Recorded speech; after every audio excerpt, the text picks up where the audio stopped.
निश्चितपणानं या सोलापूर मतदारसंघावरती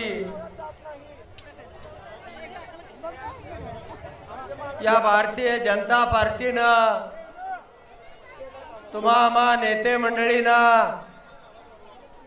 आपल्या वळचणीला ठेवून वेढा दिलेला होता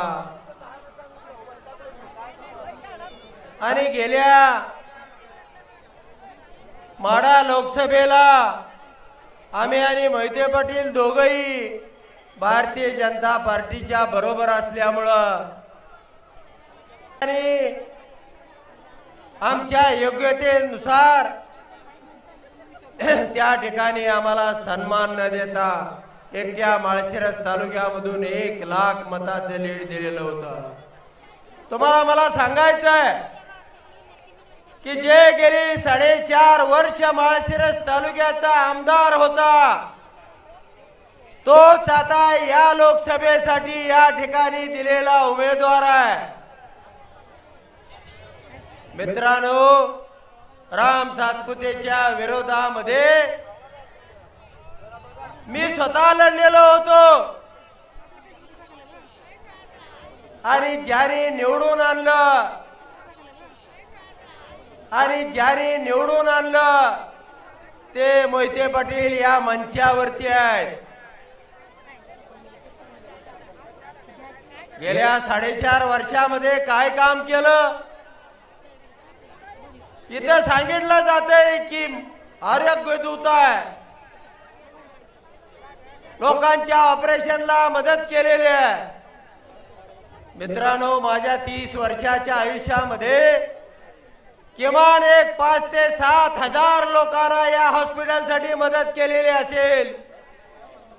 मोहिते पाटील कुटुंबियांनी गेल्या 50-60 वर्षामध्ये लाखो कुटुंबांना ही हॉस्पिटलची मदत केली असेल, परंतु याची जाहिरात करण्याची संस्कृती आपल्या महाराष्ट्र राज्याची कधी नाही।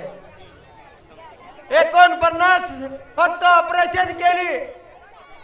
हा आरोग्य दूत पहिली 2.5 वर्ष कोरोनाच्या काळामध्ये कधी या तालुक्यामध्ये फिरकला नाही आणि त्याची भाषा, त्याचे शब्द, त्याची ती रामनवमीला अरे राम कसे होते? राम हे मर्यादा पुरुष होते। तुझं हे हिडीस पिडीस दर्शन प्रणिती ताईच्या समोर करणं, अरे लाज वाटायला पाहिजे। अशा पद्धतीचं वर्तन त्या ठिकाणी केलं गेलं। जर आमच्या माळशिरस तालुक्यामध्ये असं केलं असतं तर कापड काढून उन्हामध्ये उभा केला असता। मित्रांनो, अशा प्रकारचा मनुष्य फक्त हप्तेगिरीसाठी आमच्या तालुक्यामध्ये आमचे राजकीय विरोधक मोहिते पाटील होते, परंतु हप्त्याची संस्कृती कधीच त्या ठिकाणी नव्हती। आमचे राजकीय विरोधक एकमेकाचे अनेक वर्ष राहिलो, पण अशा पद्धतीचा बदमाश आणि एवढ्या खालच्या थराचा आमदार मी माझ्या आयुष्यात पाहिला नाही। आणि मित्रांनो, असं काय घडलं, काय चमत्कार केला माळशिरस तालुक्यामध्ये की त्यांना सोलापूरची उमेदवारी देण्यात आली। म्हणून तुम्हाला फक्त एवढाच सांगतो की गेल्या 8-10 दिवसामध्ये मी सुद्धा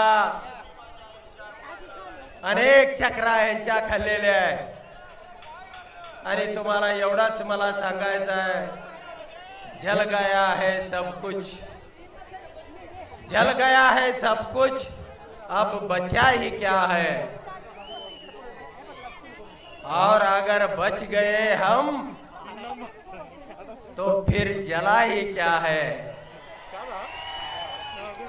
मित्रांनो, निश्चितपणाने सांगतो की तुम्हाला सगळ्यांनाही माहिती आहे महाराष्ट्र राज्याचे सर्वे काय आहे, वातावरण काय आहे, आणि मी आणि मोहिते पाटील घराणे हे एकत्र का आलो ही जनतेच्या मनामधली भावना होती। कुणाला आमदार आणि खासदार होण्यासाठी आम्ही एकत्र आलो नाही। ह्या आमच्या तालुक्यामधील जनतेचा एकच पुकारा झाला। आज राज्य संकटात आहे। सामान्य माणसाला लुटण्यासाठी राज्यातले सगळे नेते मंडळी एका डब्यामध्ये कोंडून ठेवलेले आहेत, अशोक चव्हाणासह। आणि अशा परिस्थितीमध्ये हा माळशिरस तालुका लढाऊ तालुका आहे। तुम्ही दोघांनी बाहेर पडलं पाहिजे।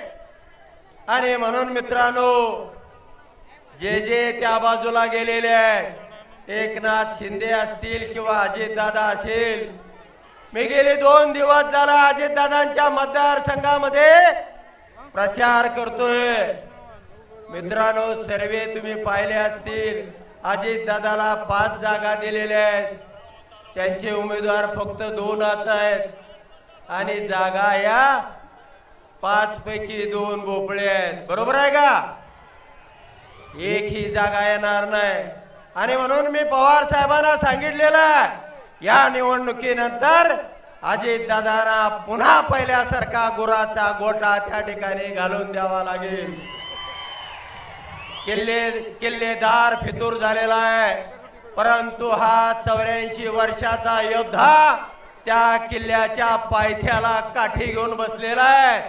आणि ही जनता सगळी त्या किल्ल्याला वेढा मारून बसलेली आहे। आणि म्हणून मित्रांनो, आपल्या स्वाभिमानाची, आपल्या सोलापूरची ही लेक आहे आणि ह्या लेकीला आपण निवडून आणायचं आहे।